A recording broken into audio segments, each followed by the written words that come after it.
બાબાજીનો જય હો, બાબાજીનો જય હો. પ્રણામ બાબાજી.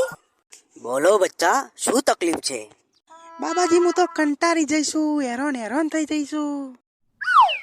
બાબાજી મારો પતિ રોજ કોમ ધંધાથી ઘેર આવીને મને મારઝૂર કરે છે. રોજ ઘેર આવીને મારા જોડે ઝઘડા કરે છે. બાબાજી હું કંટાળી જઈશું, હેરાન થઈ જઈશું. કોઈક ઉપાય બતાવો બાબાજી. લે બચ્ચા, તું આ તાવીજ તારા ઘરે લેતી જા. જ્યારે તારો પતિ કામ ધંધેથી ઘેર આવે ત્યારે આ તાવીજ તું તારા મોઢામાં દબાવી રાખજે.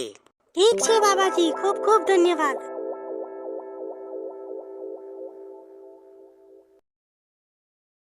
બાબાજીનો જય હો, બાબાજીનો જય હો, બાબાજીનો જય હો. બાબાજી તમે તો જોરદાર ચમત્કાર કરી દીધો. તમારા આપેલા તાવીજે તો કમાલ કરી દીધો. 2 દાડાથી તો મારા પતિ મારા જોડે એટલી રીતે સારી રીતે રહેશે ને, અને અમારા બેને એટલું બધું બને છે ને કે ના પૂછો વાત. જો બચ્ચા, આમાં મારા તાવીજનો કે મારો કોઈ જ જાતનો કમાલ નથી. જ્યારે તારો પતિ કામ ધંધેથી ઘરે આવતો હતો અને તું એ તાવીજ તારા મોઢામાં રાખી દેતી હતી, એટલે તારું મોઢું બંધ રહેતું હતું અને તમારા બંનેનો કોઈ જ જાતનો ઝઘડો થતો નહોતો. કમાલ એ વાતનો હતો બચ્ચા. જો તાન હવે 2 જણો રાગે પડીને રહેજો હો.